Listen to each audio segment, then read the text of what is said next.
FIFA will send a delegation to Iran following the death of a female football fan who set herself on fire after being arrested for attending a match. The World Soccer governing body is under pressure to sanction Iran after Sahar Khojaari, dubbed the Blue Girl, died on Monday. The dramatic case sparked outrage and is quickly becoming a symbol of women's fight for more freedom in Iran. Euronews' Annalise Borges reports. This week, a tragic story out of Iran sparked outcry all over the world. 29-year-old Sahar Khojaari died in a Tehran hospital after setting herself on fire over fears of being convicted for what Iranian authorities consider a crime: watching football. This is the stadium Sahar was trying to get into to watch her favorite football team play back in March. She was disguised as a man to try and bypass a ban put in place shortly after the 1979 Islamic Revolution that forbids women from accessing stadiums during men's sporting events.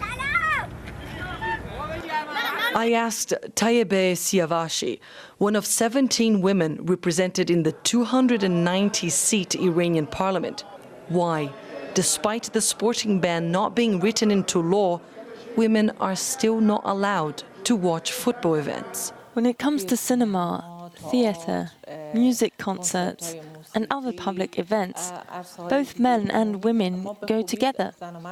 We watch, we participate, there's no segregation and no problem arises.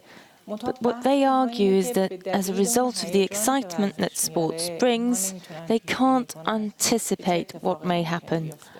Siavashi says the problem is other countries' interpretation of the situation. I really don't understand the concerns of foreign communities about Iran. They come with a cost for Iranian society and Iranian women. Foreign interference in women's issues is harmful. Until a time when Iranian society itself comes to an agreement, nothing will happen.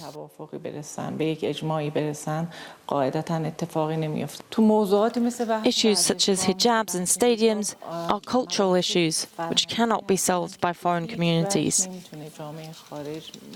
I believe that if anything is going to happen, it must come from inside. But how can change come from within when acting for change can put women in harm's way? Not wearing a hijab is a punishable offense. Protesting against it can get you in jail. A story Yauda Moayeri knows all too well. Her pictures depict everyday Iran, the good and the bad. She asked us not to show certain images for fear of the repercussion among Iranian authorities. Despite the pressure, she says she is hopeful for the role Iranian women will play in decades to come. I can say that the power of women has increased now they belong to the educated class of the society. Despite all their limitations and deprivations, they are moving forward and overcoming these limitations, albeit with a lot of difficulties. They will certainly play a noticeable part in the future of Iran. But not everyone here is that optimistic. This woman we met at a skate park says even riding a bike can get her into problems.